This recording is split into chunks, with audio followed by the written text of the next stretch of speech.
12 ফেব্রুয়ারির সংসদ নির্বাচন ও গণভোট বাংলাদেশের গণতান্ত্রিক উত্তরণে অত্যন্ত গুরুত্বপূর্ণ বলে উল্লেখ করেছেন প্রধান উপদেষ্টা ডক্টর মোহাম্মদ ইউনূস।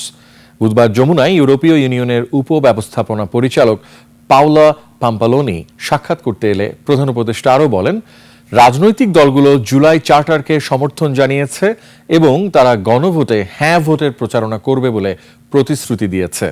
এ সময় আবারও অবাধ, সুষ্ঠু, অংশগ্রহণমূলক ও শান্তিপূর্ণ নির্বাচনের অঙ্গীকার পুনর্ব্যক্ত করেন ডক্টর ইউনূস।